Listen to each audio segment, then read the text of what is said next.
Welcome back to another Habs Barbecue Show with the hockey coach, Coach Frenchy, directly for the beautiful country of Thailand.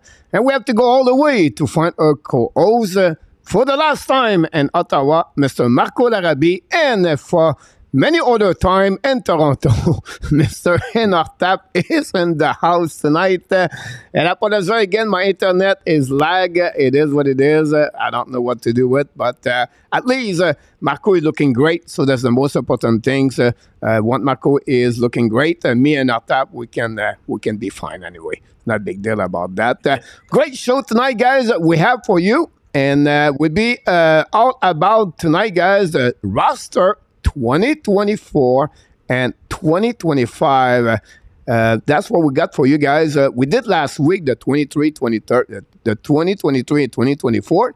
And now we're going to move on. So we have some kind of prediction. Will be interesting to talk about this. And then if you follow my Habs Daily News, is it big enough, Mr. Lane Hudson, to play in NHL, to have a good career? And I give the reason why I could be a little bit caution or maybe careful about Lane Hudson at 155 pounds. Lane Hudson at 5'9". Is it good enough to be in NHL? And so this is what my video of the day. And that's what we got today, guys. But of course, we're going to talk about all this fun news. We got an NHL. This is the last show of the week, guys. This week, we'll be back Sunday night. Look like we'll be ready for Sunday night. Before we start, I just want to make that show for one specific person, Mr. Andre Robert Drouin. This show is for you.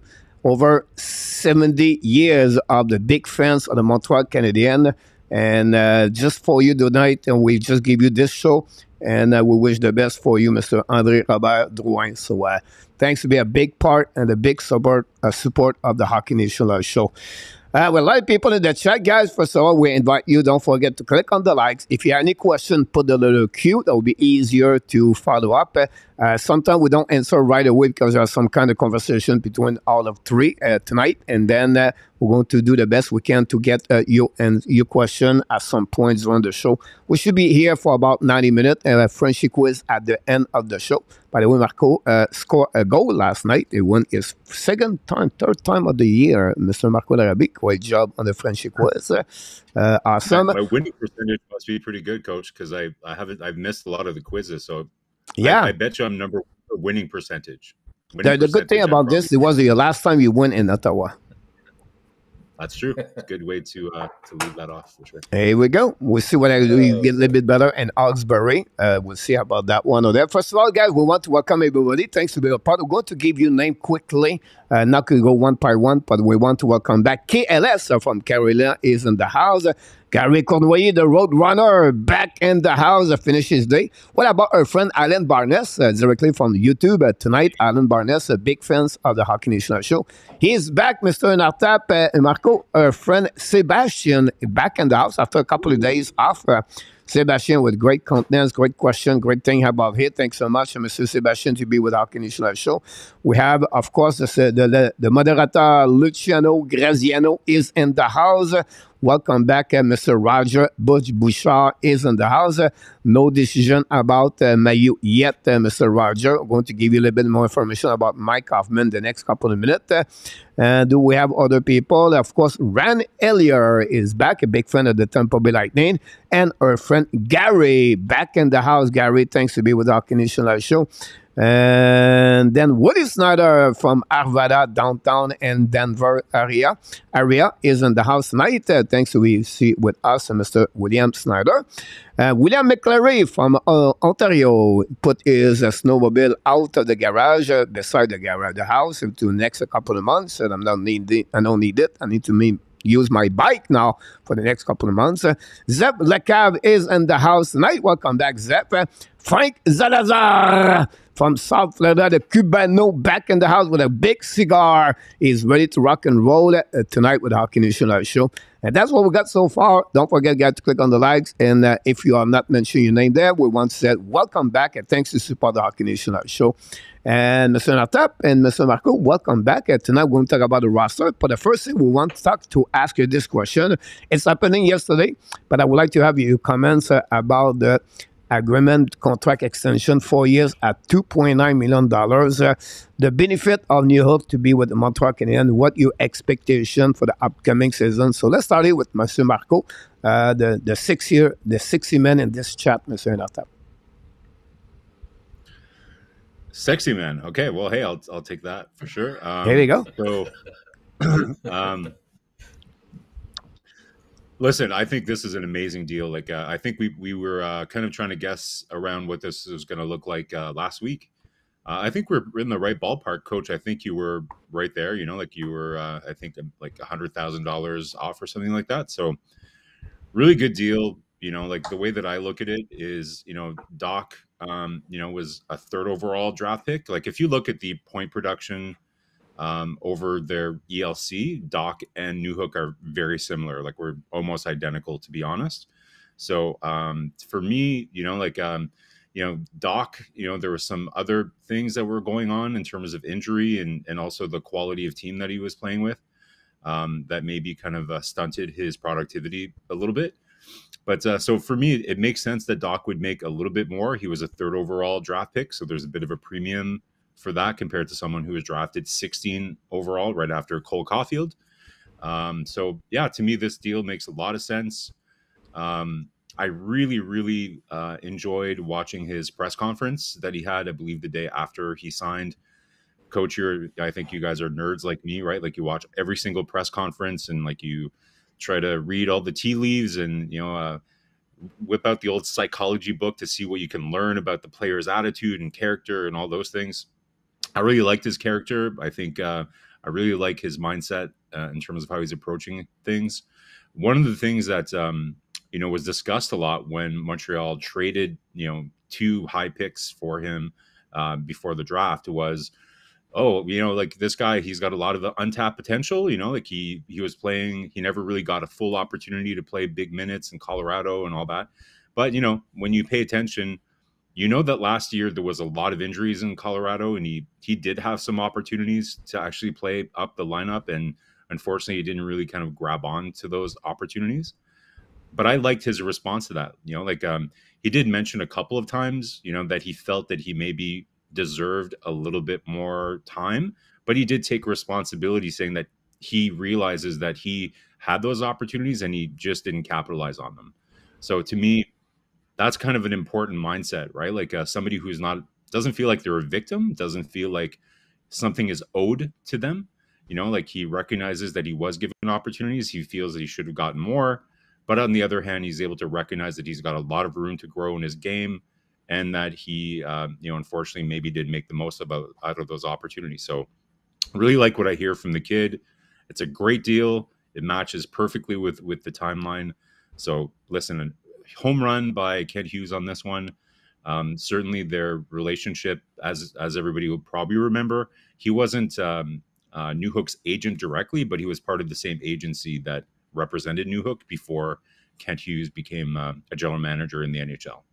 So another great example of like Kent Hughes using his relationships, you know, across the NHL for benefiting the Habs. So couldn't be happier. Well said about that. You're absolutely right. Mr. Nick G is in the house. Welcome back. I don't know, Mr. Tap, what you can add after he just described everything about the New but I would say good luck, Mr. Tap. Maybe you have something we don't know about you. No, that's a mic drop right there. Way to go, Marco. You said it all pretty much. But we are seeing it. We are definitely seeing a pattern on the last thing you said there, Marco, with regards to Hughes and a lot of the players that he's slowly bringing in from the same agency that he was a part of. And you know what?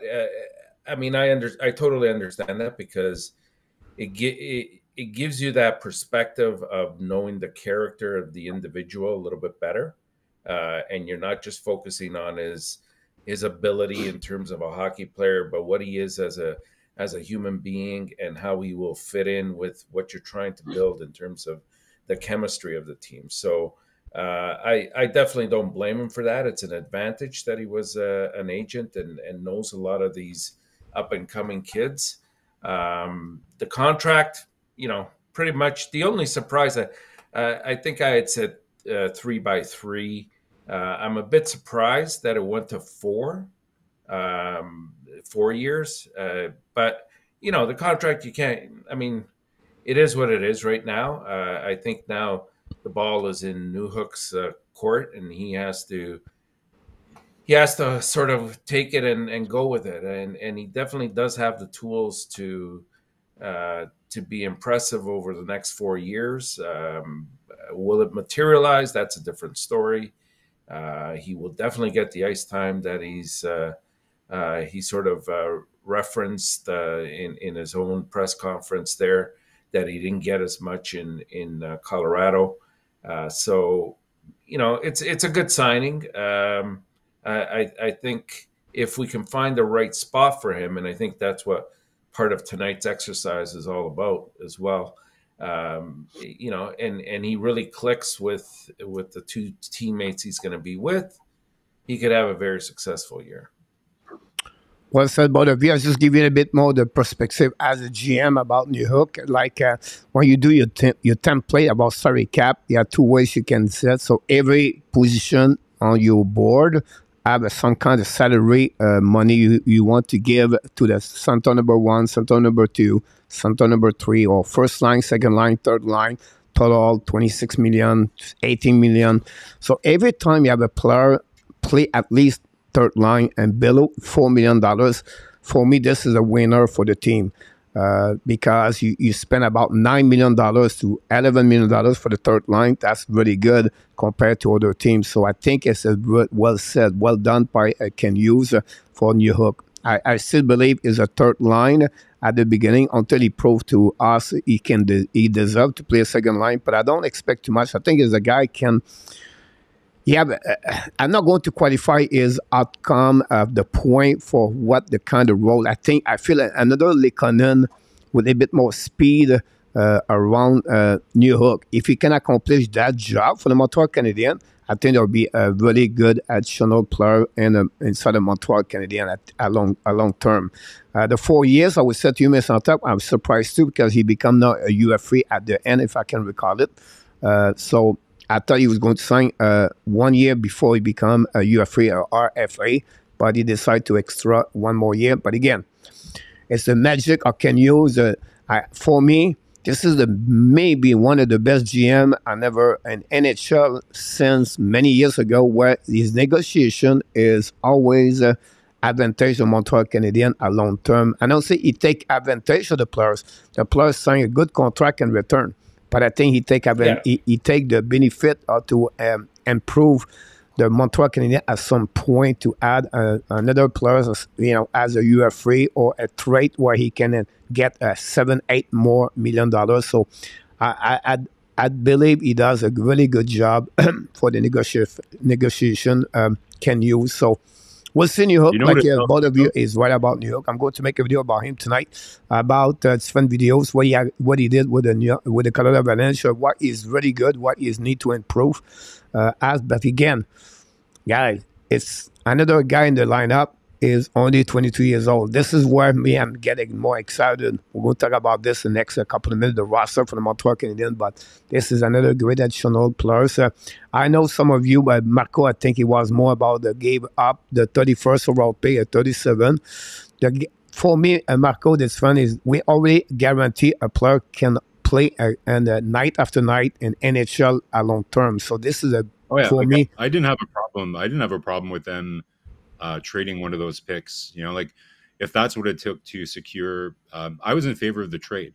What I think the point that I was making is some of the people who were really upset about Reinbacher as a selection, they would have been able to swallow that selection better if they could have somehow gotten another skilled forward in the first round by somehow making something happen, right? So, but no, I wasn't against it.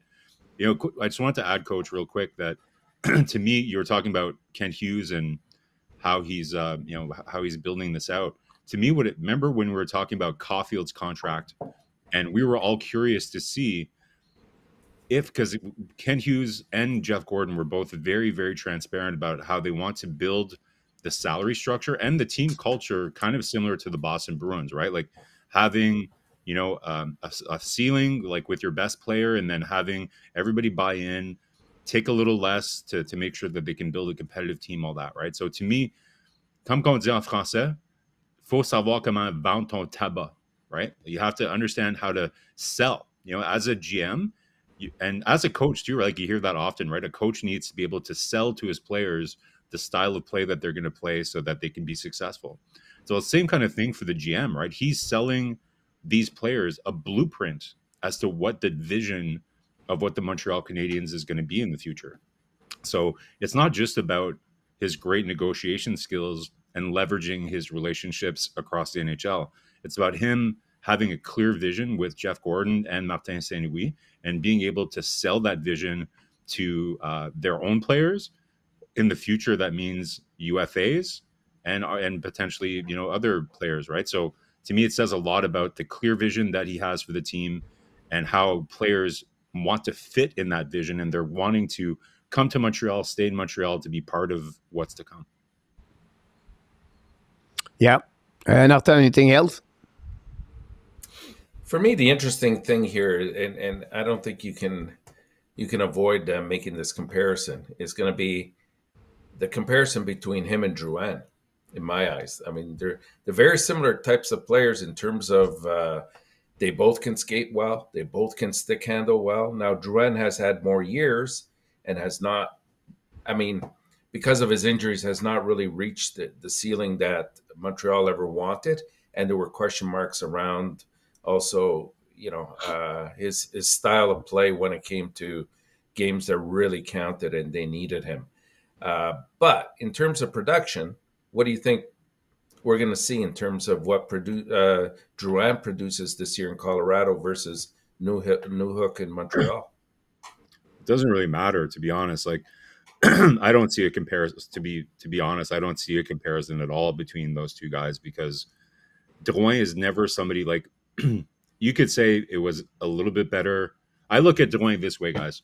There's Drouin before the Ovechkin hit, and there's Drouin after the Ovechkin hit, where he got clobbered by Ovechkin, then hurt his wrist and everything else. I could probably count on one hand the amount of times that Jonathan Drouin went to the center of the ice after that hit. You know, like it's like he was traumatized and he didn't want to go to the middle of the ice anymore.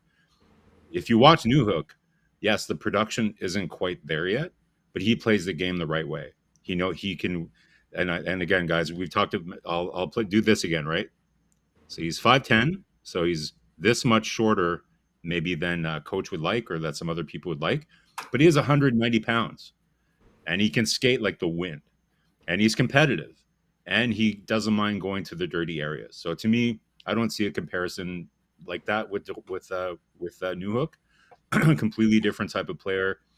Again, we've talked about Drouin too. Like, it's not like that Drouin doesn't understand the game. He's probably, if you ask anybody in the Montreal media or his former teammates, he's probably the biggest hockey nerd that you'll ever meet. He watches, you know how Carey Price, you know how Carey Price, like, you know, he's, you know, an all-star goalie and probably a Hall of Famer, but he didn't really like hockey that much. He didn't love hockey. Like, he would never probably even watch hockey at home on his spare time. Well, and there's players that are like that, right? They just don't, they love playing hockey, but they're not hockey fans. Jonathan Drouin is a hockey nut. He loves hockey. So to me, it's baffling, right? Because he understands the game so well. So to me, it's something psychological, right? Like he's not, after that hit from Ovechkin, he just wasn't the same guy. Just not able. And I think there was an assistant coach in Montreal that, I forget who it was, but he was, I think it was probably Ducharme, or even before that. The thing is you can't play with fear.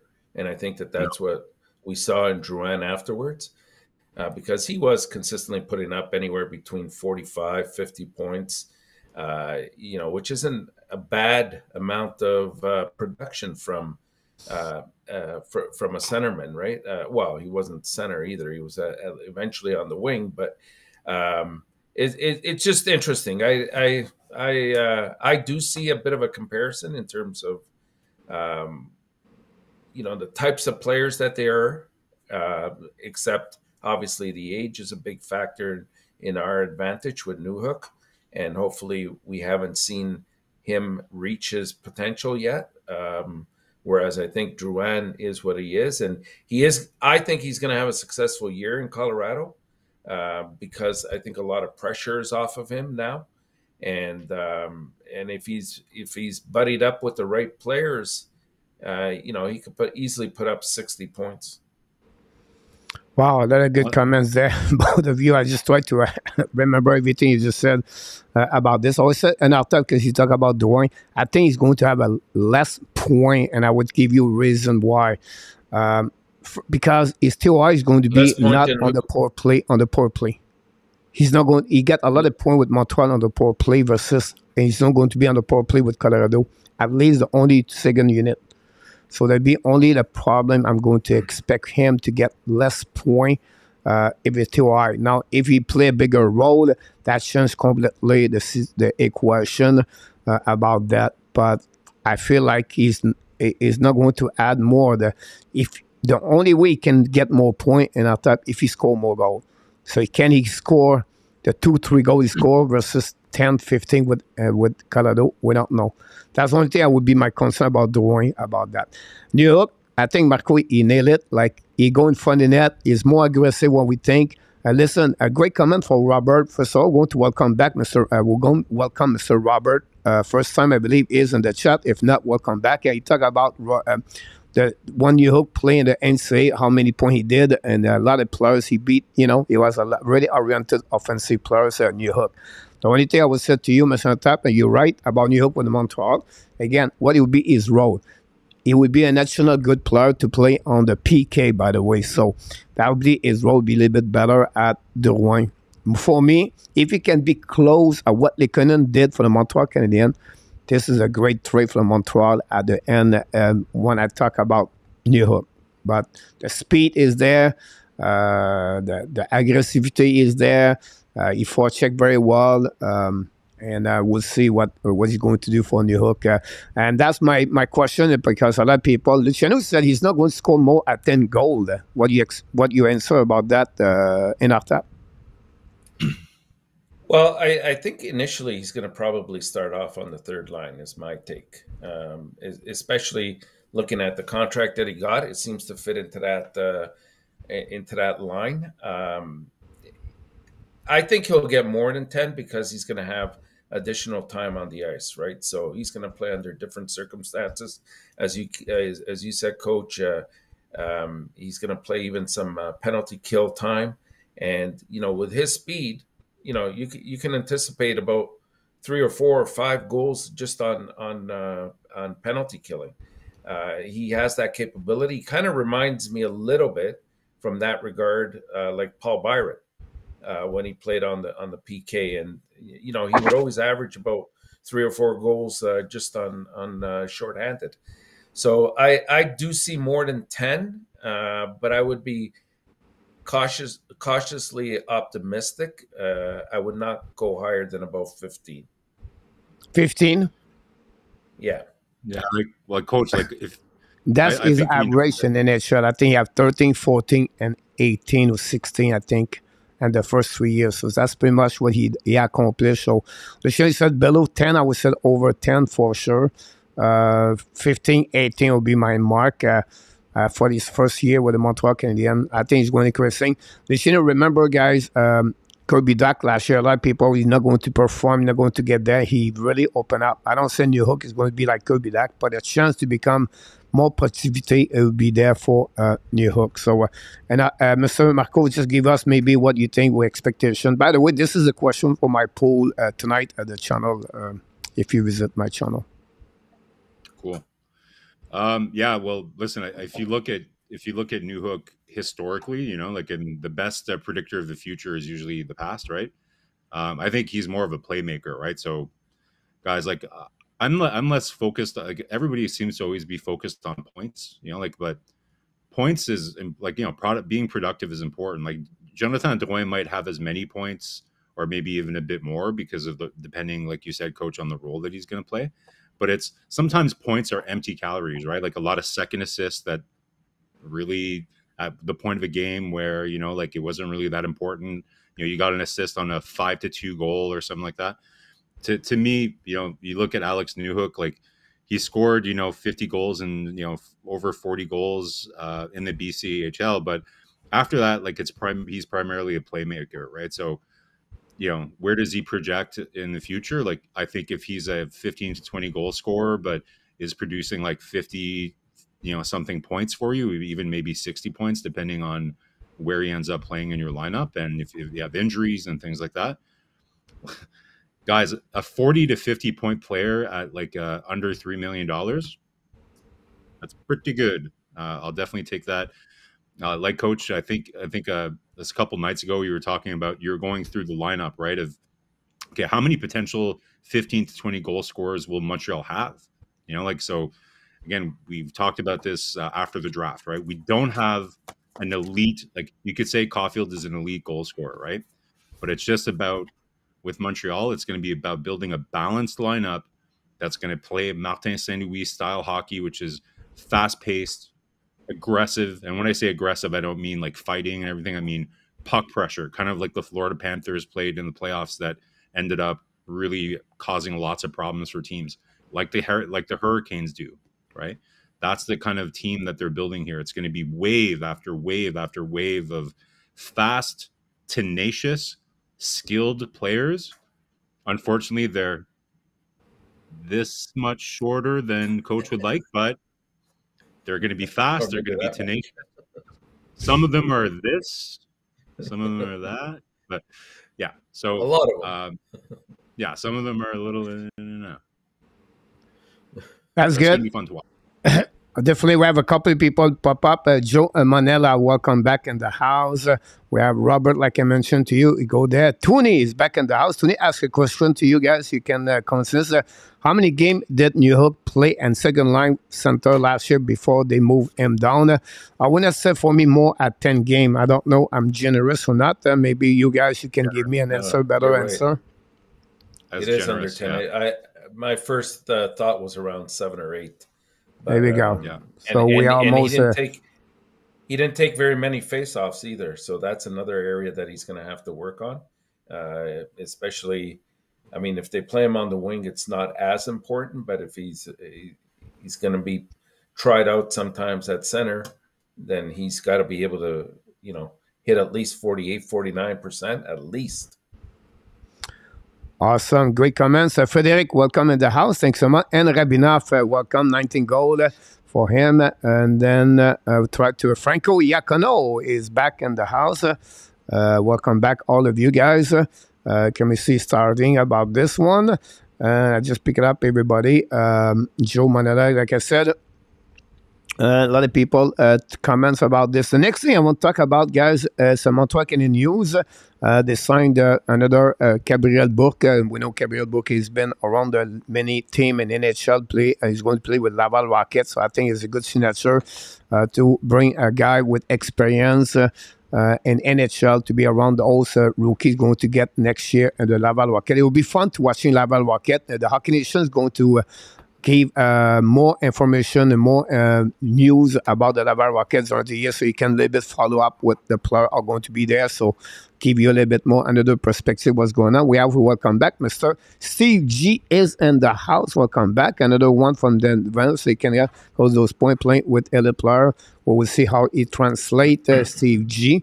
How about that? I would like to ask Steve G to know about New York. Which player he played on the third line with the team overall? So give us an idea of what it looked like for sure. This is a news from Montreal Canadiens. The next news, guys, is a rumor get out yesterday, and I want to share it with you, and I want to know if you're willing to pay the price or not. So the last couple of weeks, the many team they open up their salary cap, and the way they have to do that, they have to send a player with a big contract. I will give you an example. The New York Islanders signed Josh Bailey to the Chicago Blackhawks, and they bring with a second round pick for nothing in return. The day after that, the Chicago waived Josh Bailey, and he became a UFA at the end of the night. So what is are you willing to give to trade Mike Hoffman with a second round pick, and to be sure they open up $4.5 million on the salary cap for the Montreal Canadiens? So this is the question I have for both of you that relate to the question of Butch Bouchard like 20 minutes ago. Go ahead, Earners Up. Yeah, I've been saying it all along. I don't think come October that Hoffman's going to be on the team. They definitely have to get rid of that contract. I don't think he necessarily wants to be here anymore either. He sees that he's not part of that model going forward, and would rather, especially given that he's a little bit more on in age now, he'd rather be with a team that can contend now and not down the line. Having said that, what are the options here, Coach? One option is you play him, and in order to build his value up to get rid of him at trade deadline time, you can't put him on your third or fourth line. So you would have to put him somewhere, possibly on your second line, and that does wonders in a bad way in terms of your development. And you can't just do that. But that's the only way that you're going to have to increase his ice time, and it goes contrary to everything that you want to do. And then come trade deadline time, even if he's having a rather successful season, what do you think you're going to get for him? You'll probably get a second-round pick. So why not just get rid of him now and clear yourself of that debt? Now, the second-round pick that you're suggesting to add in there, I mean, I don't think you have to go that high. I think you can probably maybe even throw in a third or something, or even lower, because somebody will want to take the chance with Hoffman. Guaranteed. There'll be somebody, Marco. I can tell you right now, just somebody that needs, that shooter on the right side on a power play, or somebody that can chew up some minutes on their third line. Somebody like Dallas comes to mind for me. Not a chance. And they'll pay. Not a chance. So I would do it. Yes, I would say yes.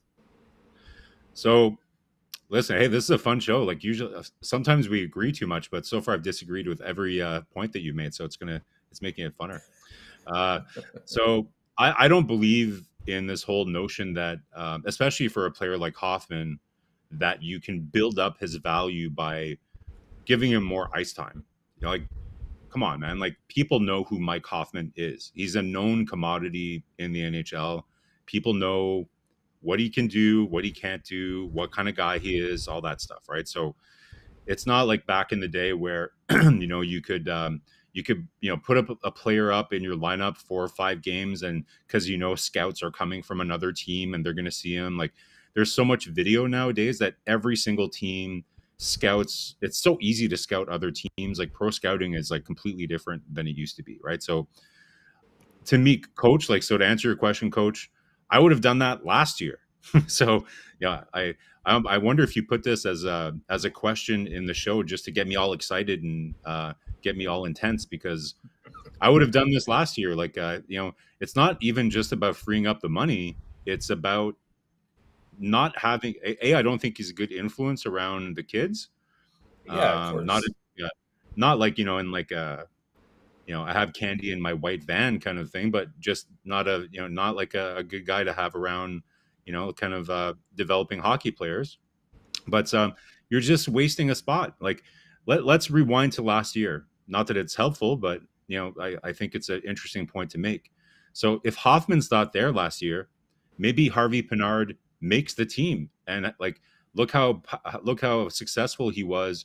You can never know how that would work. He went to Laval, got some more confidence, but maybe Slafkovsky could have had more meaningful minutes and things like that, right? Like, I talked about this continuously throughout the year last year. It was a very weird position that they were in last year, because they had 2 different agendas that they were doing at the same time, and they're what I would call conflicting agendas. One agenda last year was to develop young players, and the other agenda was to somehow showcase these veterans like Monahan, Hoffman, and other players, Edmondson, all that, to try to get them to be good assets at the trade deadline. Those 2 things are conflicting. You can't do them at the same time because there's only so much time on the ice. So to me, this is a no-brainer. If somebody is willing to take Hoffman, that's where they ran into problems. You're absolutely right, because they were conflicted by, do we put the extra emphasis on trying to get rid of this guy and therefore stunt our development, or do we play him at that position and then the person becomes, a crybaby at the end of the bench because he's not getting enough ice time, right? And so I agree. He's got to go. Then you had Dadonov.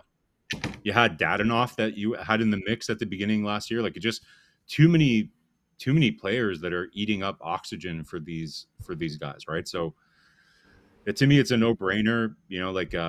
I think a second round pick, again, Enortap, Algiers, I just don't think that, it's so tight. Even Zadina didn't get picked up on waivers, right? Like, cap is so tight right now that you're gonna have to pay. And what's different is you don't have Arizona that's there to kind of as a garbage disposal company that's just gonna happily come and pick up your garbage right at your door. Their prices are going up, because they're gonna start to also not want to be able to do this as well. Yeah, the only difference though, Marco, with Zadina is he's never shown any potential, at least not up until this point. So that's why it was easier for him not to get picked up. But at least Hoffman, like you said, all the teams have done their work, so they know what they're getting. They're getting pretty much just a specialized type of player that you can use under certain set of circumstances. That's it, and that's all, right? So I think there's a little bit of a market for that, but when? That's the only question. And I say you don't wait till trade deadline time, because what if he gets injured? What if he doesn't produce? And then nobody wants him. Then you've hung on to him for the whole year, and you've stunted your own young players' development here, your prospects. So try to get rid of him for whatever you can right now. And I think that has to be done before the season starts. Yeah, both of you have a good comments about no one would give a second round pick for Hoffman. No way. No, Luciano, the comments for the post there is a trade Hoffman with the second round pick. So Montreal Canadiens gave the second round pick 2024 with Hoffman, and they don't get anything in return for that one there. The only thing I would say to you, if they keep Hoffman, somewhere someone's going to pay the price. So it could be Jesse Alonen, Emil Henneman are going to be on the waiver, and they're going to lose them anyway. So that's what the reason they think about Hoffman, if they keep him or not, about that. So a lot of people pop up. Guys, Andy Koivula, Kim Bunran just knocked the door. What happened with Zadina? Bunran is right now with Sharks. With the San Jose Sharks about this one. Ellen K will become member of the Hockey Nation Show, so thanks so much for that one over there. I appreciate it. Welcome back, Ellen. We have Curtis, Jerry from Sweden knocked the door. Nicholas, I don't know Sweden or Finland. Nicholas is somewhere around the world. I never know. Is where. And Nicolas de Gobi Bono and Tony, all of them are back in the house. I didn't mention your name, guys. I apologize about this. But thanks. A lot of great knowledge, great comments in the chat, guys. So we appreciate a lot. We miss your question. We apologize. I know, Willie, you asked a question at some point. I missed it. I apologize for that. But tonight, guys, we have all the news about the Montreal Canadiens. We're going to consider a show talking about the roster for the 2024 and 2025. It's a really fun exercise we're going to do tonight. And I will have a lot of people, I'm sure they're going to jump in on that. And so what I did, I built you guys the roster 2024, 2025. But before we make the roster, this is all the name we got right now for the Montreal Canadiens. Maybe could be out. I don't, you know what I mean? I don't want to put right away like Zuski or Sakoski. But this is the player you have to pick at some point. Hoffman, Dvorak, Armia, Evans, Pitlick, Pesada, Monahan. If I forgot one, guys, to get removed of the roster 2024-2025, please let me know. And I'm going to add. We don't talk about the defenseman yet. It will be the next option after that. So I don't know. Enortap, maybe you can give us the players. You can tell me which player you will keep of that roster or not. Everybody have to get out. And you go with a new players for the 2024-2025, Mr. Enortap, first one. Well, Hoffman, we just talked about. I would definitely not bring him back. Dvorak, I think, is going to be out until probably November. So there's one decision already made for you. Monahan, obviously, you would put into your lineup. Evans would probably be your fourth line center, so he'd probably be in the mix there. And guys like Pizzetta and Armia would have to be alternating in and out on that fourth line, or possibly together on that fourth line with Evans. So you keep. I don't see room for Hoffman right now. Dvorak eventually will come into the fold for sure, but at least for now, he's out. We're not talking about next year. We're talking about the year after, right? 24, 25. Oh, okay. My mistake then. Yeah, so 22-25, Mr. Enortap, you have to tell us which players are going to be and the roster, or you expect them to stay around the team, or if you don't go to the departure. Yeah, I see my mistake there.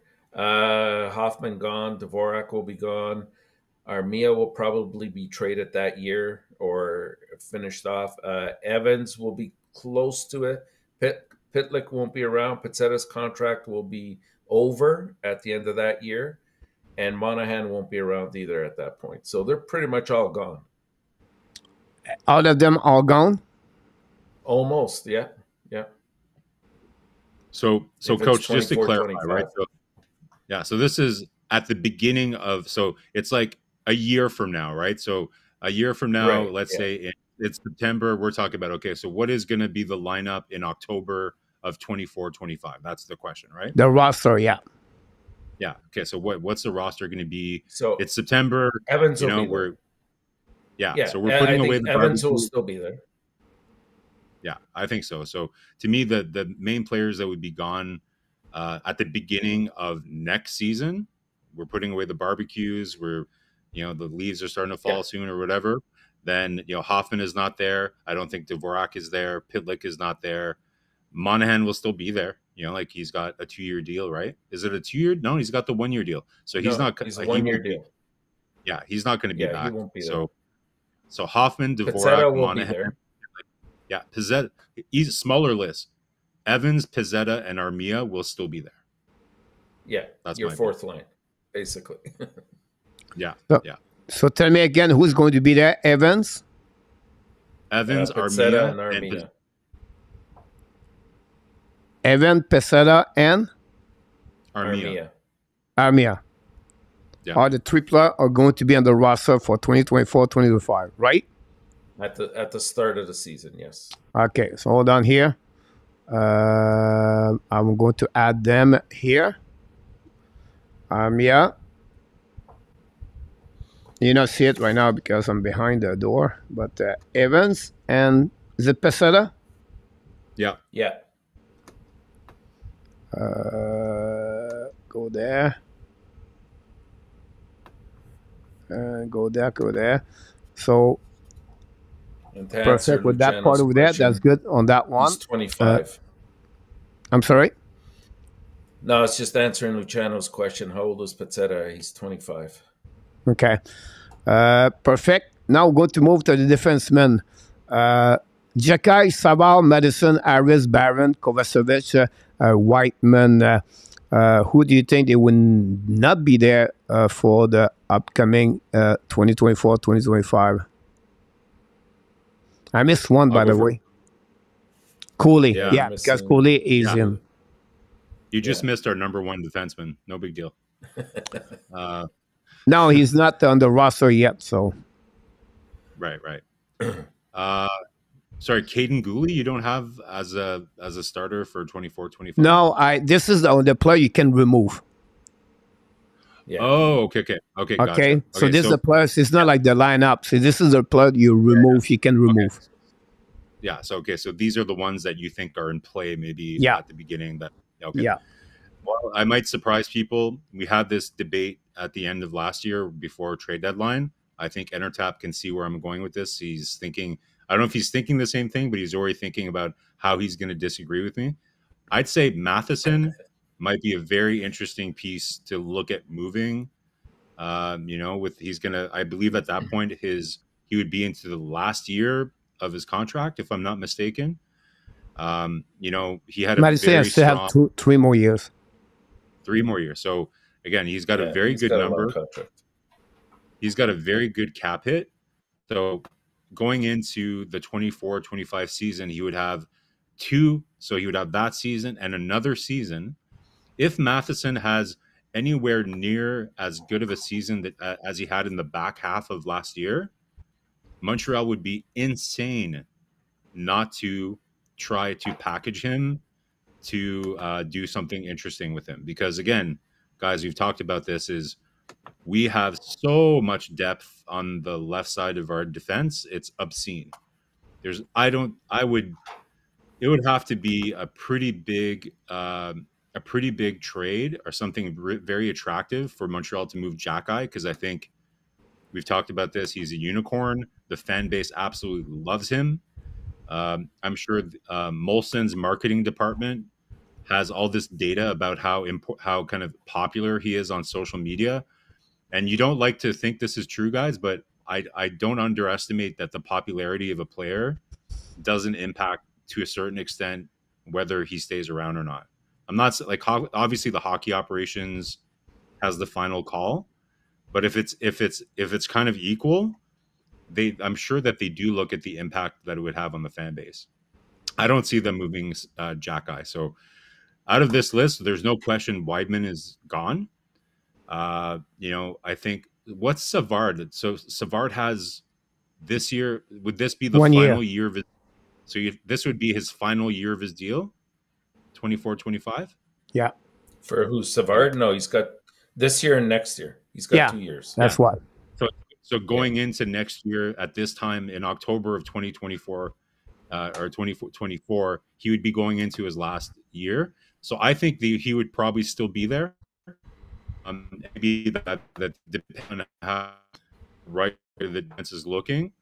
If Barron is playing solid, and if Reinbacher is in the lineup, Meillieuer is in the lineup at the potentially, and if they look at moving him, I don't think they would ever extend Savard.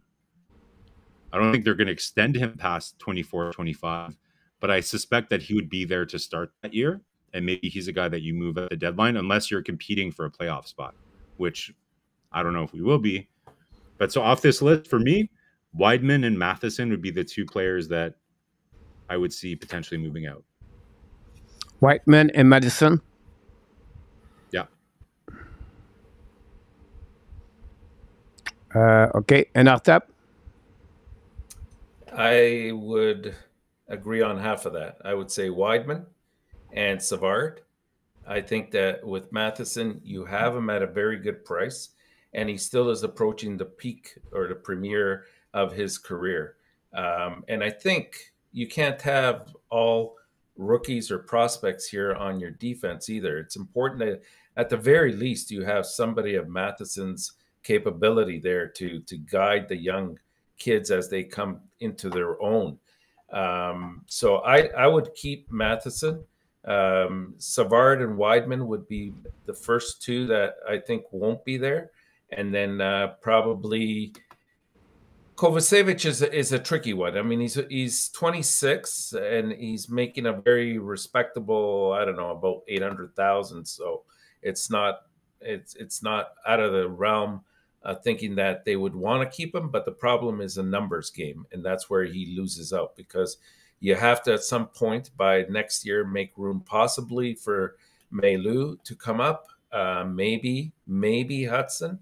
That might be 2-year project still. You still I think I would date Reinbacher before Hudson in our top. Right. Yeah, I agree with that too. And you also have Enstrom, who's been pushing very hard. And if he has another successful year, he could jump ahead of a couple of those defenders. So Kovacevic might just be a victim of numbers here. Savard and Wideman, I think, will be gone. Now, the only way I would agree with Marko about Matheson would be if you indeed did get an absolutely fantastic package for him. And given what he's being paid for, which is not very much for a solid number one, 4.875. But I wouldn't be pushing to do that right away. But if you do get that kind of deal, if you do get that kind of deal, then you'd be stupid not to consider it, right? Yeah, like you're not gonna like. I'm not saying they're active. Like, listen, like I think we know that Kent Hughes has a big crush on Mike Matheson. You know, like he's known him for a long time. You know, like there's a lot of history between both those guys, and but I just think, like you said, it's if you look at Mike Matheson as an asset, the cap hit that he has, if he has like a 45-point season or something, and he's playing 22, 23 minutes a game. And, you know, everybody in the league knows what he can do in terms of his puck moving ability, his skating, and all that. The big question with Mike Matheson is, can he be trusted in a top 4 role? He's not a number 1 defenseman contending on a playoff team, right? Like, let's be clear.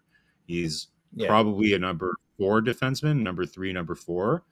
So if a contending team needs a left-hand puck-moving defenseman, and Mike Matheson can play important minutes for the Montreal Canadiens, be a plus player, prove that he can play effective 5-on-5 hockey, play a second power play unit. Guys, we're talking about a very, very, like you don't see it, like if he can stay healthy, you know, like his career projection is, you know, is going like this, right? Like he got moved, like he had a tough time in Florida.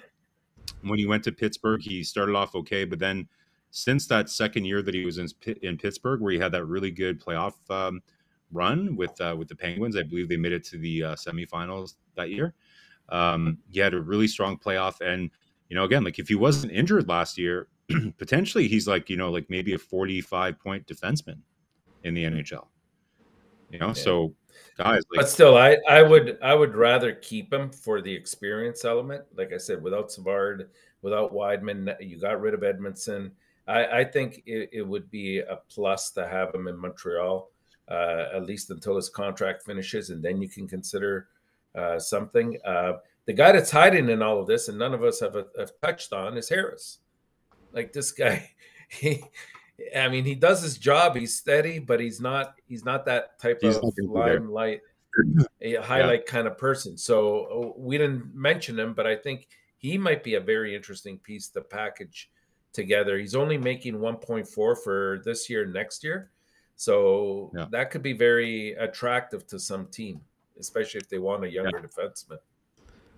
Great point here. I would just say to you, what I feel the lineup, they are like, some are there for transition from what they're going to become. I think next year will be again another player. I think Jake Allen, Madison, Monahan, all the players are on the transition from the Montreal Canadiens. So when I said transition, so it's like they're going to be there for X number of time, and then you have some people, some defensemen or some players going to pick up their spot at some point when the Montreal are going to be the next level of the team. So that was everything about that. But any comments about this one with this? So what we're going to do, guys, I had a conversation that chat. I don't know, people talk about no team.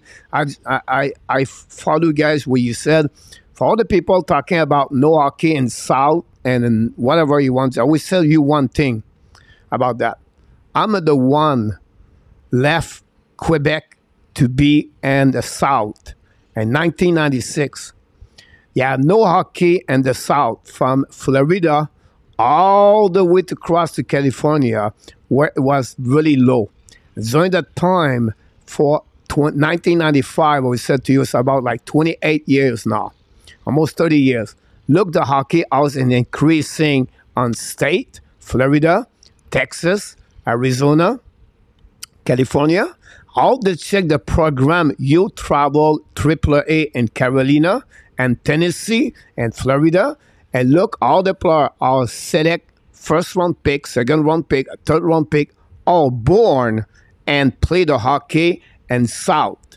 So my point behind that, the marketing hockey is so good, and the hockey become more popular, and when you have hockey in South, like it was in the North. I don't say nothing against the North. I think for the hockey, for everything, to have better hockey players, it's great asset to have those states without hockey in the back and out increasing. When you said you have no big fans or bad fans over there, look about all the ex-NHL players retire where they live. Arizona, California, They live in Texas, and they live in Florida. They live in Carolina, and some of them live in Tennessee. And all of them are involved with the youth program because their kids play hockey. Niedermeyer did not leave California to go play in Canada. He wanted kids learning and teaching in California. I know it's another subject. I know the chat. I'm not going to go deeper, but I just want to give you another perspective for all the people chat went on the south and the north, everything like that. And you have your own opinion. I respect of that, but I just want to give you mine about that situation for that one over there. So let's finishing, guys, the roster for the Montreal Canadiens, guys, if you don't mind. So what I did, guys, and I'm going to add those names right now here. Maybe I'm wrong here. This is what we got right now. Caulfield, Suzuki, Newhook, Doc, Sakoski, Anderson, RHP. You keep now Armia, Evan, Peseta. So you have 1, 2, 3, 4, 5, 6, 7, 8, 9, 10. We're missing a couple of players. So you have some Montreal Canadiens you can add from the prospect. That would be my first information for you guys. Roy, Beck, Mézard, Kitney, Ilonen, Eneman, Farrell. Some of you can tell me, and Marko and Enortap, and both together, whatever it is, which player you feel is going to be a part of the roster for 2024, 2025, and then I'm going to have another thing for you after that. Did you want to take the first crack at it? Sure. Like, I guess we're just looking at the ad list. I mean, I think at that point, Beck might be coming in. Might be ready at that point and be on the team. I like Roy to be there as well.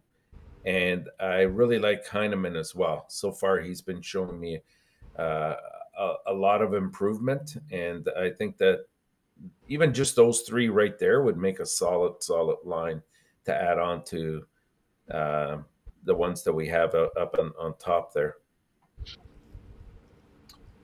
Yeah, like, listen, we'll see how Roy does in his first year of AHL. I think we're all, hopeful and optimistic with how he's progressing. And it's again, we don't have a DeLorean, like we don't have the ability to, to see kind of how these players are going to progress next year, right? But based on the information we have as of July, whatever it is, 13, 2023, Roy is trending as somebody who could really make a serious bid for making the lineup in 24-25 if he really kind of takes the opportunity and plays some big minutes with GF Hood in Laval, really play some important minutes and prove that he can play 5-on-5 and learn the pro game. I think he has a very strong chance of cracking the lineup in that year.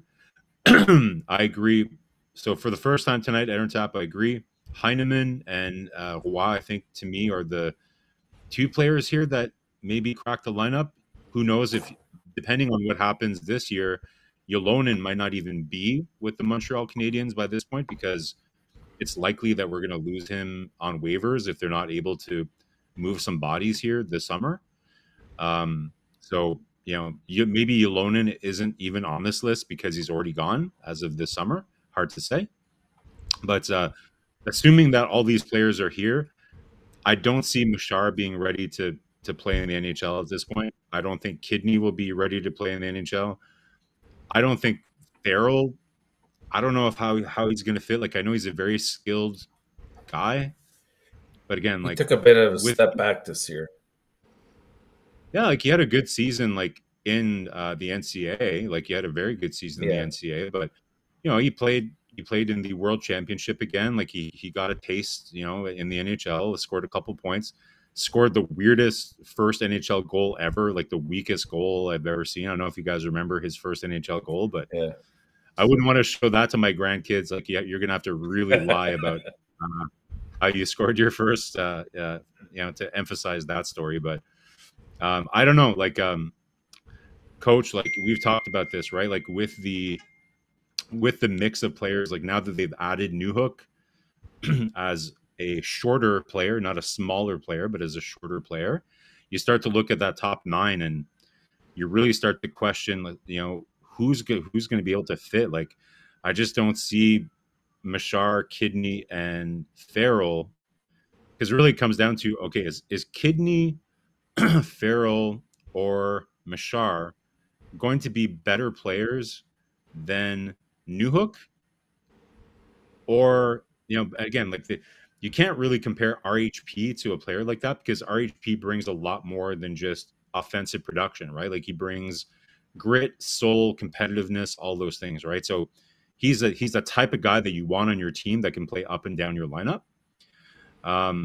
So yeah, to me, I would say that maybe Beck, you know, has an outside chance. I suspect that he's going to play another year in junior this year.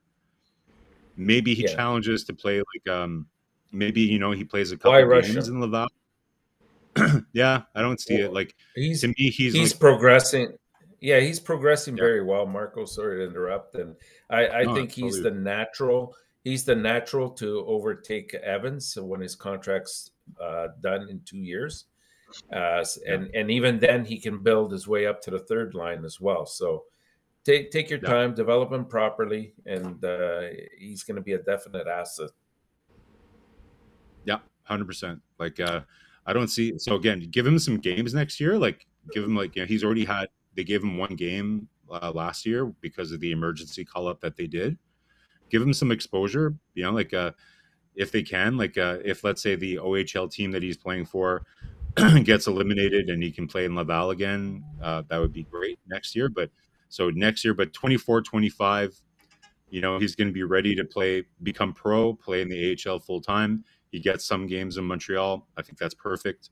Kidney will have had a whole year in the AHL, so we'll have more data on him.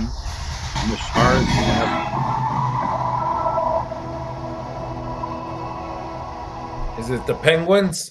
We did not trade Mike Hoffman. Don't worry. Don't worry about that one over there. But we did something. We make a mistake, guys. We don't have Gallagher in the lineup. Oh, yikes. Oh, yeah. Yikes. So we want to thank Born to be Habs and the chat, guys. This is what I love. That's, you know what I mean? Like, this is a great reason why we get there. So we have to get this. Someone said he was on the injury reserve. So, but yes, that's the reason. Oh boy, great point. It's okay. I think last time we did this, we were missing. I think you were missing Slavkovsky, our number 1 overall pick. So that's a very good point.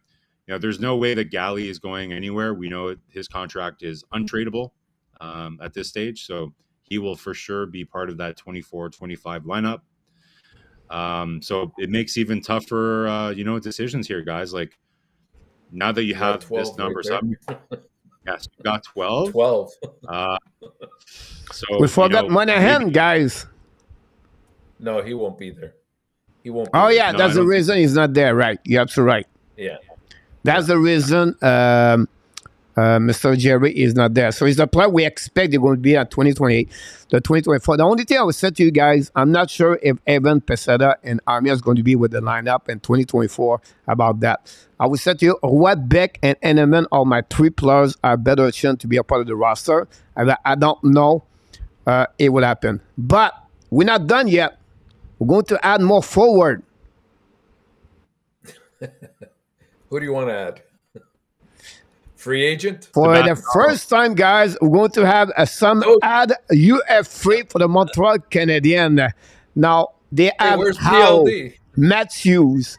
They are all UF free. I exclude them. I expect some player going to be signed with their team, so I don't go there.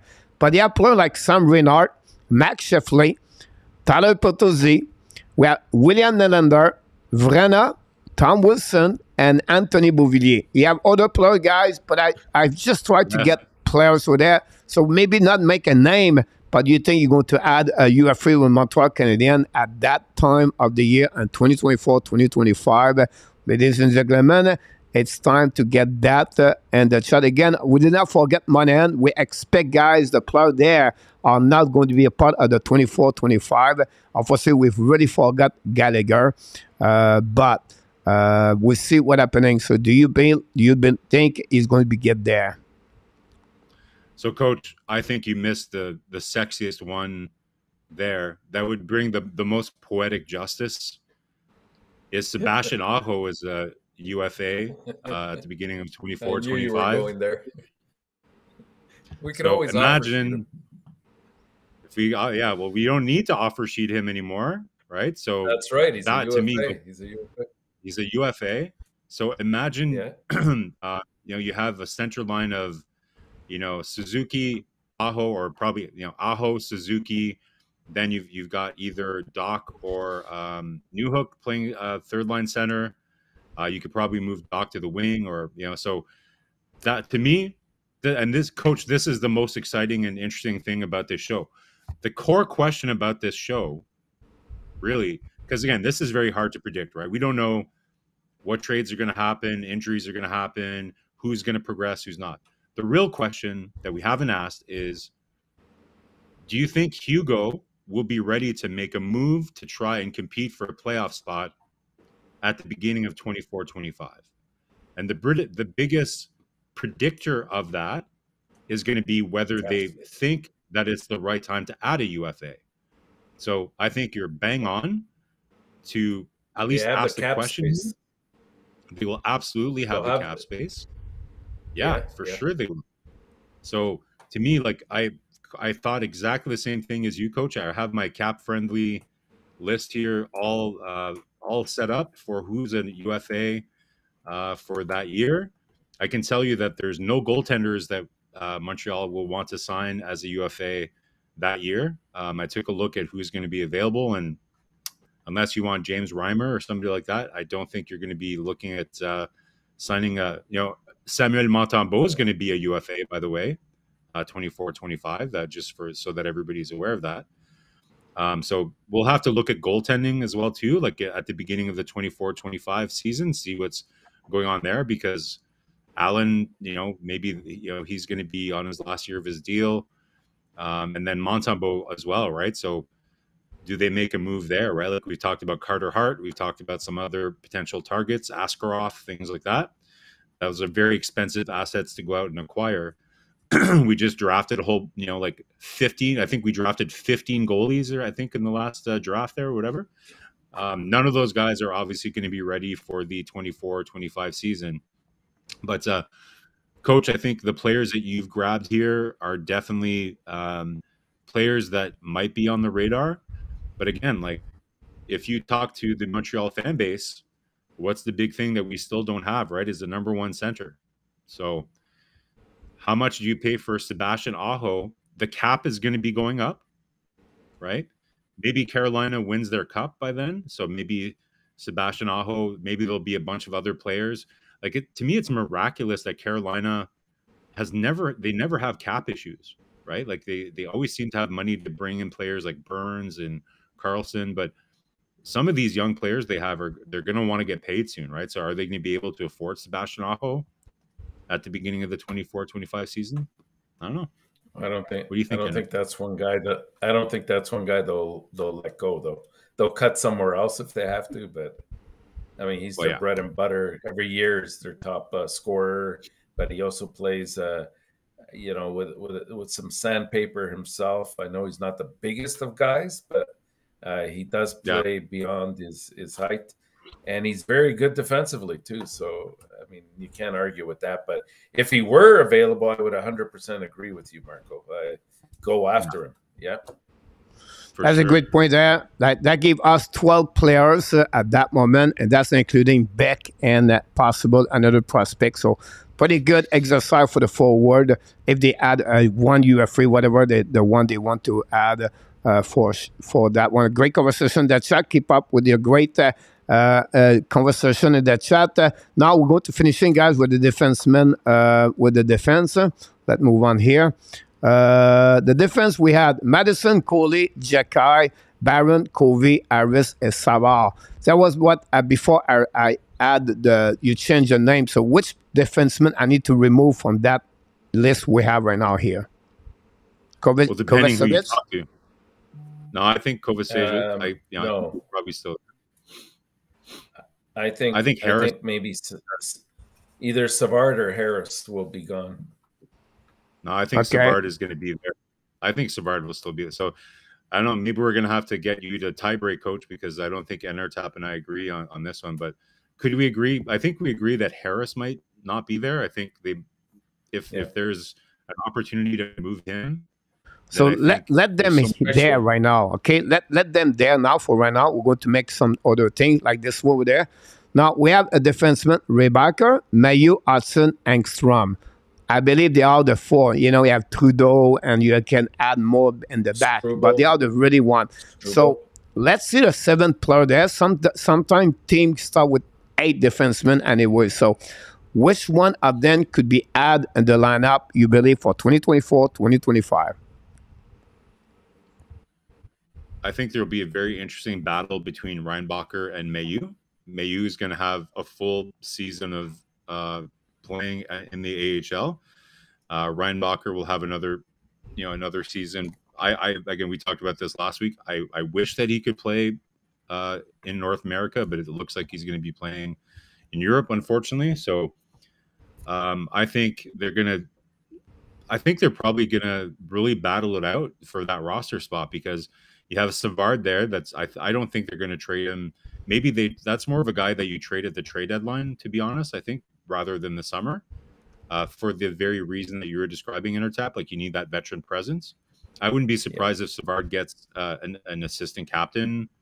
It's going to be either him or Matheson, I think, that become an assistant captain, or maybe Monahan. But so I think Savard would start the year, which means that you only really have one spot for a right-hand defenseman, right? Because you've already got, so Kovacevic maybe is like your 7th defenseman as your right-handed defenseman, or maybe he gets waived. But I think, I don't think Hudson is ready by 24, 25. Engstrom hopefully will be playing in Laval that year, but I don't see him ready. We never talk about William Trudeau, but continues to progress. He continues to play well. So we'll see where that goes. But yeah, I don't know. What do you think, man? Like, do you think Reinbacher and MEILLEUR will battle it out? Like, I think one of them would probably make the team 24, 25. Yeah, I agree. And if they both progress as they should, it could be both of them that are going to push somebody out. Probably they're going to push a couple people out, and it might end up being Harris and Savard. Maybe. I think, what's interesting here, coach, is that,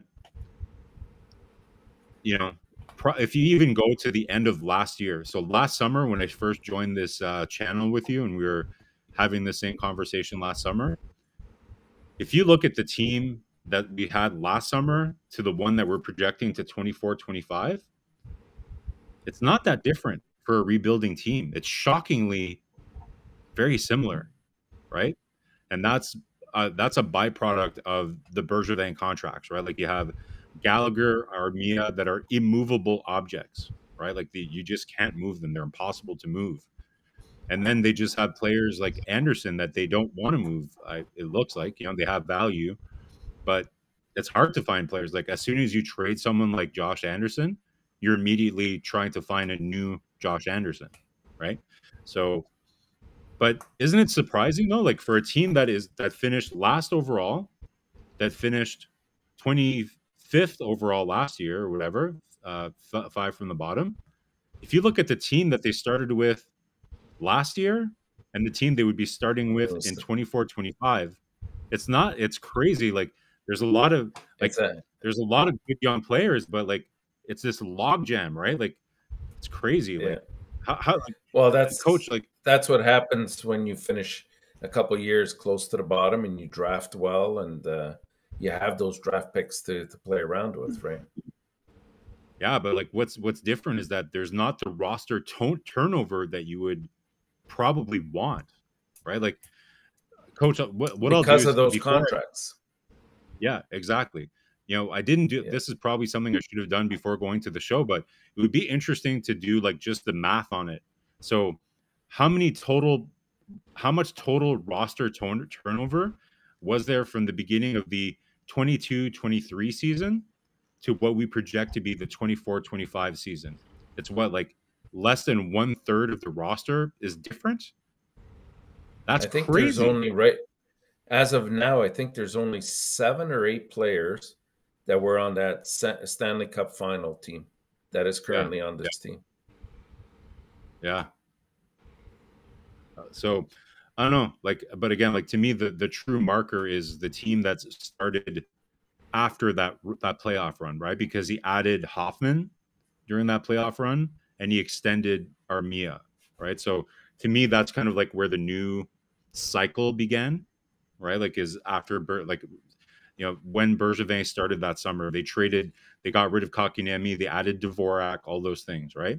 So if you look at it's a very interesting. Like, to me, it's shocking that a team that is rebuilding is not turning over more of its roster over 3 years, 2022, 23, 24, 25, and you still have approximately 65% of the roster that's going to be the same.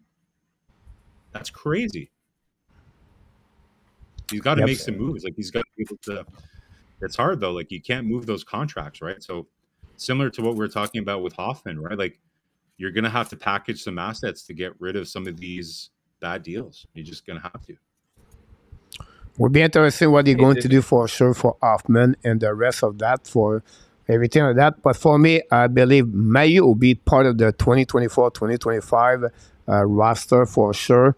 Then after that, we'll see what maybe 1 year an American Canadian for Rebacker and Engstrom, and see what happening with Lane Hudson for sure. He's not going to return, and Cottage will be his first year professional.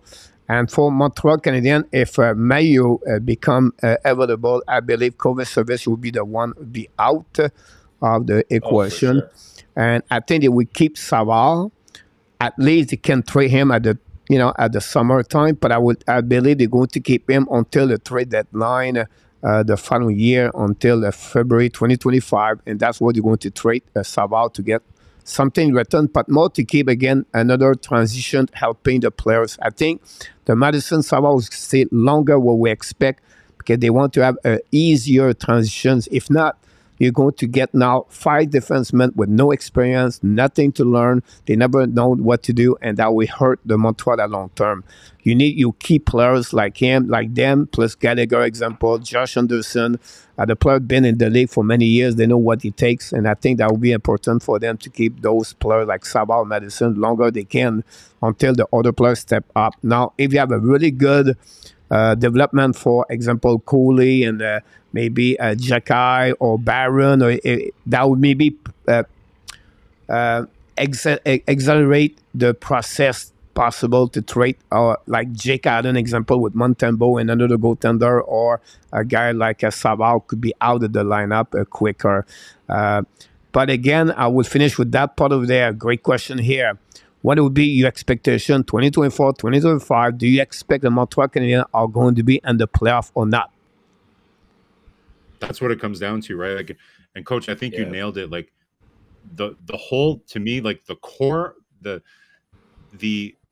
biggest variable in Montreal's defensive core to me is Gouli. How, like, because to me, Gouli is already kind of like a young veteran, right? He's so mature, like, to me, he's like, if there wasn't Suzuki that's already the captain for the next like 8 years, he could easily be the next captain of the Montreal Canadiens, right? Like, he's that much of a solid foundational guy that I'm a little less concerned about the inexperience of the D-corps, because by 24-25, Gouli's entering his 3rd year. Jacky would be entering his third full year as well. So again, like, they're not rookies anymore, right? They're in their 3rd year. But you're right. And it's that's 100% what they've done well. Yeah. And that's what they've done well, is they've staggered it 2 or 3 years apart. So that's why I would say, yes, keep Matheson, because obviously he's still not of that age. He's only 29. But Savard, I would not. I would not have him there. I know it helps, but we're in a position now where a lot of these prospects are really pushing for a position, and if they continue to progress this year, you can't keep them down. You have to bring them into the fold. Yeah. So to answer your question, Coach, about playoffs, like, you know, if it comes, if you know, if we take, you know, Hughes to his word, which is that he's expecting the team to not make the playoffs, but at least not go into the season knowing for sure that they're not going to make the playoffs. I know that doesn't seem like a winning mentality necessarily, but it is a different mentality, right? Like they expect that they will compete for a playoff spot this year, at least like be in the mix, not accept being a bottom 10 team essentially. To me, in 24-25, you would expect that they're really, you know, like maybe they're playing meaningful games. Like, you know, you always hear that with like the Senators the last 3 years. Oh, you know, we just want to play meaningful games when it comes to, you know, springtime, right? Like, and, you know, again, the Senators have kind of stalled a little bit, you know, because of questionable decisions around goaltending primarily. Like, if the Sens had any decent goaltending at the beginning of the last 2 seasons, they might have, like the Florida Panthers might not go to the Stanley Cup final. If the Ottawa Senators don't, you know, start the year terribly last year, maybe, you know, because Florida, don't, like, let's not forget, guys, like they were struggling, right? Ottawa had its opportunity to kind of jump. So Montreal should be kind of in a similar position as what Ottawa has been in over the last year or two. So I don't think they make the playoffs, but we should hope and expect that they will be playing meaningful games in spring for that season. It's funny how life works, right? You never know who you're going to meet in your life. You never know what this happening for this reason. But if you think about this, guys, if the Florida Panthers don't make the playoff, right? The Montreal select 7, 16, 15, whatever it is. We don't have Alex Newhook. You never. It's just like there are reason behind that. And if the Florida Panthers where they at now, we have Alex Newhook because we got 2 trades. So. Would be interesting. I don't think so. Montreal are going to be at the playoff this year for 2023, and they're not going to make the playoff in 2024. Look, I could be wrong, and I'll be very happy about that, but I don't think so. They're not there yet, and they have a plan. Many of you, them GSM, talk about this. They have years of a plan, and they don't change the plan. They stay on the plan all the time. And they believe at what they are going to build in front of them. And that's the reason. I think the Montreal Canadiens and 2025, 2026, this is the year where they expect now to be a part of the playoff. And they're going to add maybe 2, 3 UFA or trade via trade to book, to increasing the level of talent skill inside the team at that year in 2025. So that will be interesting about that. Again, we just did this exercise to maybe see the future or the pride of the future Montreal Canadiens looking great. And the player you talk about this earlier, guys, if you think about let's go back to the forward here, if you don't mind. I think I have right here. All right. Caulfield 22, Suzuki 23, Newhook 22, Dak 22, Sakoski 19. They are the best player right there. And I'm not talking about possible to add a forward like a Roy Beck, all at 20 years old, 19 or 20 years old. So then we don't talk about the defenseman Coley. And so the Montreal Canadiens in the future are going to be really, really good in the next couple of years in NHL to make possible the playoff. That was the exercise we got tonight, guys. Go ahead. The other thing that we haven't taken. Yeah, but we have time. We have time. And you never know. Some of the ones that we drafted could develop. But, I mean, you really have to look at that East. I know ideally we have some very promising prospects. But that East is going to be extremely difficult to make a playoff spot. You can count, maybe you can count, like look at the teams that may be on their way down by 25, 26. You're talking maybe Boston. You're talking Pittsburgh, Washington. Well, Washington was out of the playoffs this year, as was Pittsburgh for that matter. And maybe the Islanders will drop. If nothing changes there, but they have solid goaltending at the very least. So there's just 4 spots. Who takes those 4 spots? We're looking at Detroit. We're looking at Buffalo. We're looking possibly at Ottawa. So where do you fit into that equation? That's the interesting thing. Yeah. Well, yeah. Like a lot of great comment, guys. The time we talked for the last 20 minutes, guys, this chat is flying tonight with a lot of great comments. So we want to thank each one of you guys to have a great conversation in the chat about everything in the hockey, and we appreciate that. Always when you put all your comments only oriented about hockey. That's the only thing we request you guys, not about politics, religions, or any other things. It's not a channel for that. If you want to talk about this, you have other channel you can visit. And we're not, again, you guys, but we want to be sure you stay in the program of what we do right there. Real deal. A lot of people pop out, guys. And don't forget, guys, click on the like. We're a really good show tonight. Again, we'll be back next week again for this. We cannot finish this show, guys, before what?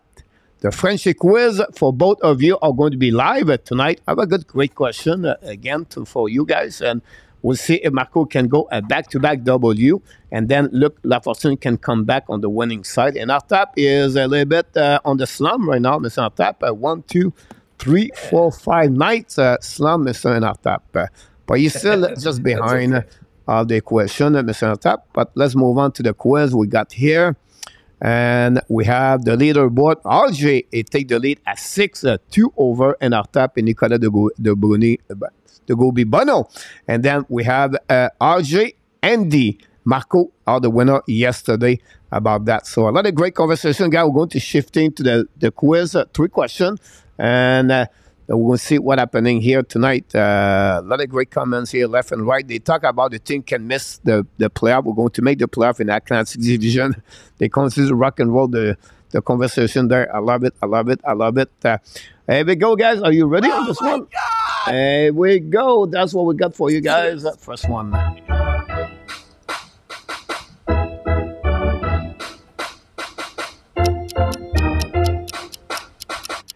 Most shortened goal in the last 5 seasons in NHL. Who has the most shortened goal in the last 5 seasons in NHL?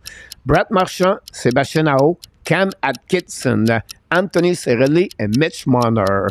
Here we go. Good luck, everybody. And thanks to be a part of the show tonight. Don't forget, guys, to click on the likes if you don't mind. Here we go. Sébastien, go with Marchand. Thanks so much. On my closet, Andy. It's too bad that we know that coach is a big trickster.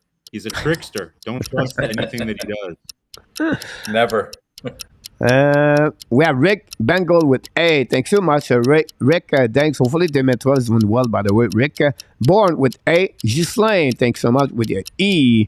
For Ghislain, G with A, GS, Real with A, RJ go with D, Steve go with B, Woody with D, Nicolas D, Zeph F, Mark Elliott, welcome back in the house with C, Gary Conway with E, and Andy with B, Rick with A. Here we go. We're going to get a bit information. Let's go with Marko on that one. Oh, man, this is a tough one. I know the Hurricanes, you know, are one of the top scoring shorthanded teams in the NHL, you know, like over the last couple years at least. And I know like Aho is a machine at that. But I don't know, man, like it seems too obvious. And it's just weird coincidence that I brought up his name. So to me, the second obvious one would be Marchand. So it's between Aho and Marchand. 5 years though, so last tough 5, one. yeah. I guess the last 5 years. So I'm gonna say Marchand, but it could be B. But I'll go A, Marchand. All right, Marko, we go with A, and Mr. Enortap. Yeah, I gotta believe it's Marchand as well. I'm gonna go with A as well. Awesome, guys. I want to welcome George C. I thought it was George Foreman, but it's not George Foreman. It's George C. He talked about the Canadiens remind him the Montreal Expos when they got Dawson, Carter, Tim Raines. And the fact he talked that way, remind me a lot of stories, memories about the Montreal Expos. So, George, great point about this one over there. And after that, if we ask you your second option. Uh-oh. Jeez. Okay. Okay, let's go Marner. Marner. Oh my God! No, guy, is Sébastien Oh, Aho wow. is the winner of that one over there, guys. MT Goivula and CG are the two only good answer of that one. Question number one. A lot of people was read the Brett Marchand again. Tried to go around, and you are a good pick, by the way. But no, it was honestly Mr. Sébastien Aho. So let's move on, guys. Question number two of the night. Welcome, Mark.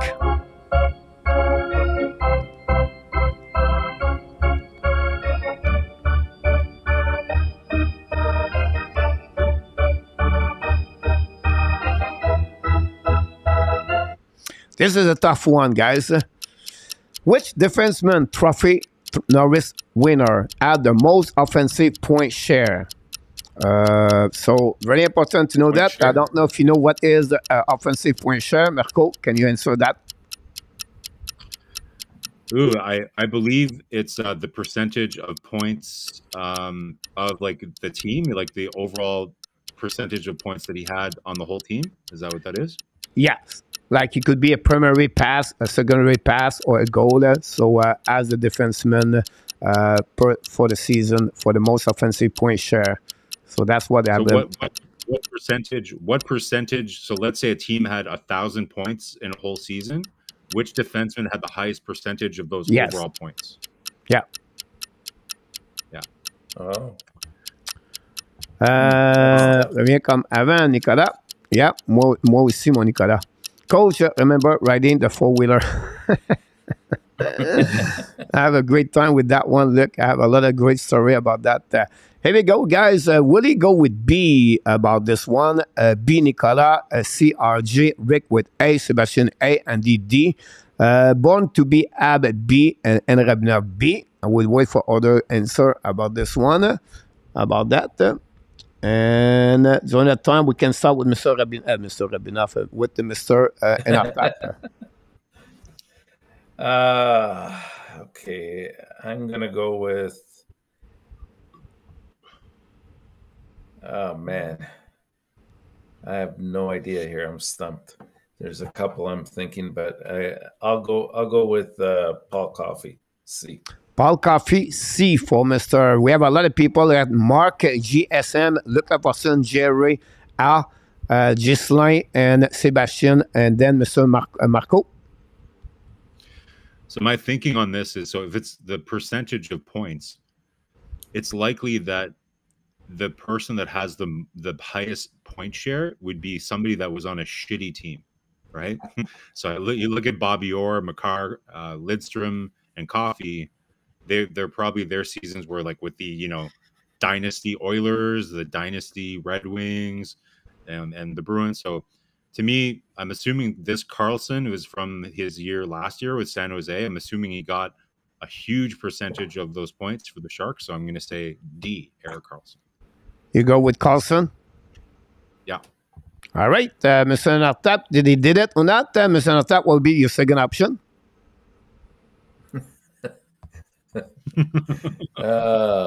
Bobby Orr. Bobby Orr, but no, Marco, it was right. It was a great description of the winner of that question, guys. He have a 9.4 percentage of all. They were followed by Paul Coffey and Bobby Orr at 9 points. They are the only three players, the winner of the Norris, have more at 9.0 point sharing in NHL. Now, Andy Koivula take the lead alone with 2, followed by Henri Binoff, Ghislain Laframboise, we have Marco Larabé, and we have Steve G. And the last one got it is André Robert Drouin. So congratulations, you guys. One more to go, guys. One more to go. Can we do this?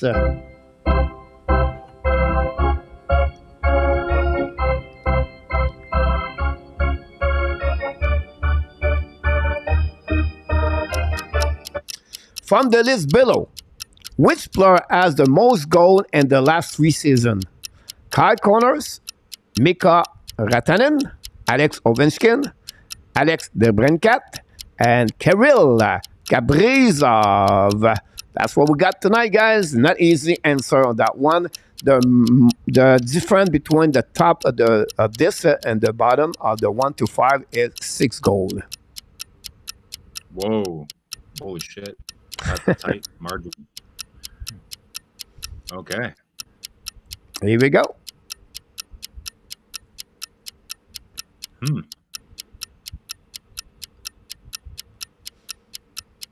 We'll wait for the answer for everybody. I think Nicolas said B on that one over there.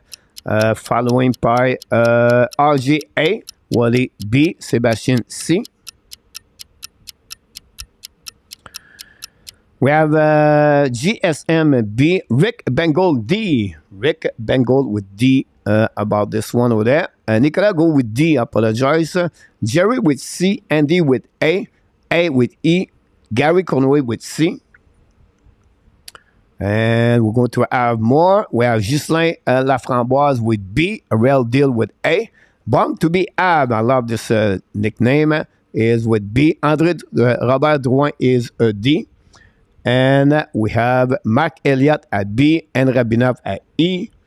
And Suzanne Primo. Suzanne Primo, welcome at the house. Don't forget, guys, to click on the likes. Welcome at the part of the Family Hockey Nation Live Show. Suzanne Primo, welcome.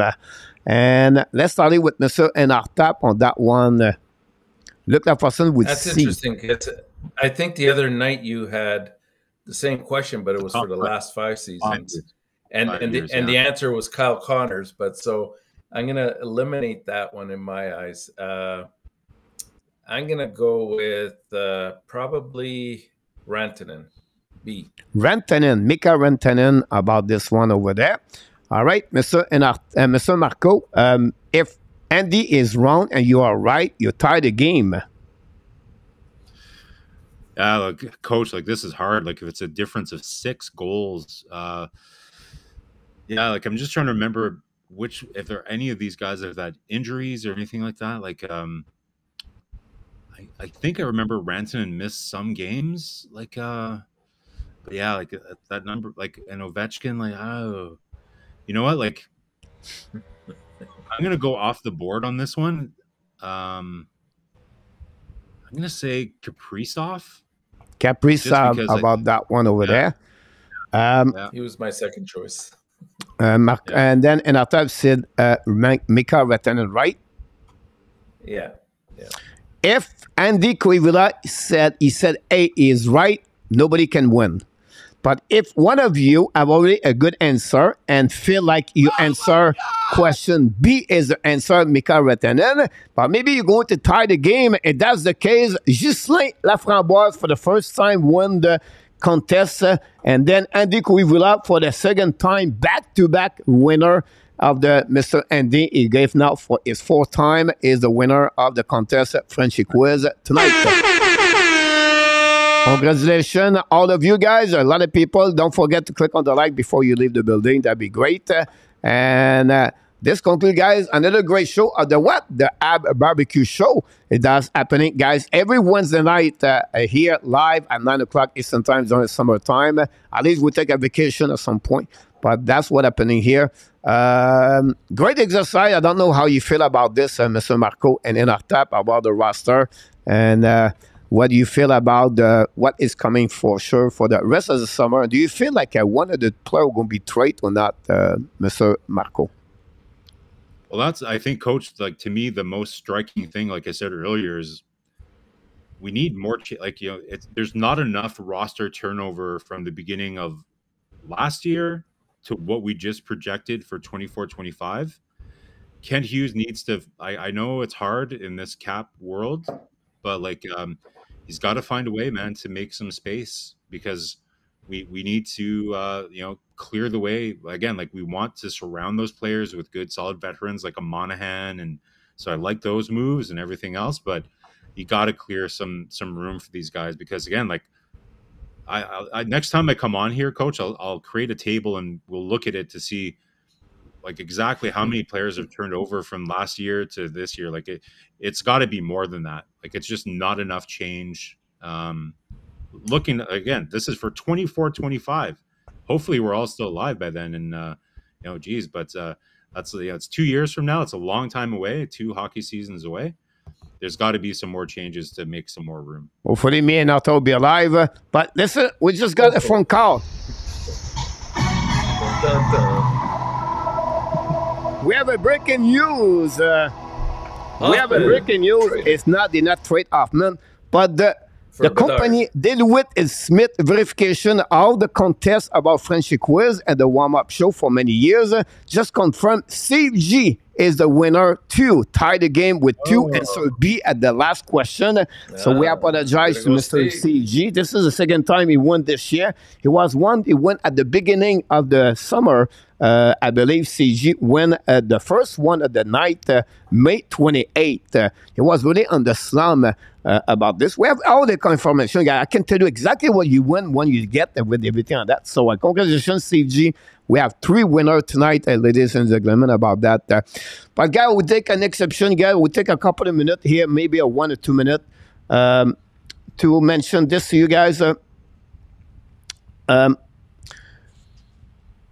When we built that channel, me and Michael DeVillano, like 3 years ago, and August 25th, we started the first show of that. We have no intention, we have no goal or no purpose. It was 2 guys sit, one in California, one in Florida, one to talk about hockey. We start this at 11 o'clock Eastern time in the morning. You have me, him, is 2 dogs, and my neighbor inside of the chat. That's it. That's all. That anything else. It turned around to be 3 years ago. We had a lot of great people, moderator, great supporter of the channel, and we got great co-hosts. I don't want to mention anybody. We're going to forget, so I want to mention to you. You guys make that channel so much better. We become friends at some point. Whatever, you never met each other. I see Enortap every day, but I've never met personally face-to-face like Marko and everybody else. But we make some great, amazing friends. And some of you bring a lot of knowledge about hockey and make me to come back every single day. That's the reason I come back here. It's not about the money because I'm more poor today I was like 3 years ago because of the channel. But it's my own life, and I decide what is the best for me for my own happiness. But I want to this to you guys. Life is short. We create some great friends. And I want, like I said at the beginning of the show, this show is about André Robert Drouin. He become a great supporter of the channel with his great comments, sometimes on the live stream, sometime on the YouTube channel video I create at Daily News. And obviously, we knew it was some kind of, health problem in the last couple of weeks, couple of months. He's still hanging there with us the best he can. And the only thing I would say to you, Mr. André, personally for myself and all the Hockey Nation Live Show family, we would just want to say to you, thank you for your great support. I don't know what's the next for you, but only as I said to you, we're going to see you again at some point. And we just want to wish you an amazing, great run. And we wish the best for you, Mr. André Robert Drouin. It was really a pleasure to know you. And again, life is short, guys. And until the next time, remember, guys, because that's what André Robert Drouin is for us at the Hockey Nation Live Show. You are awesome. You are amazing. You are the best. And remember, you have greatness inside of you. Yes, he is with greatness. Mr. André, have an amazing, great run. Until next time, guys, don't forget, be well, BL. Find a way not only dominate your day, but find a way to dominate the second half of what, Mr. Enortap? Year 2023. You did it again. An amazing, great night, everybody. Thanks so much, Mr. Marko. Thanks so much, Mr. Enortap. Marko, be careful traveling. Enjoy your next move. We're going to see you directly from Hawkesbury. And for you guys, for the chat moderator, thanks so much. And of course, all the people tonight. Have an amazing, great night. Have an amazing, great week. I will see you next Wednesday night for another Habs Barbecue Show. Good night, everyone. Good night.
Booyah!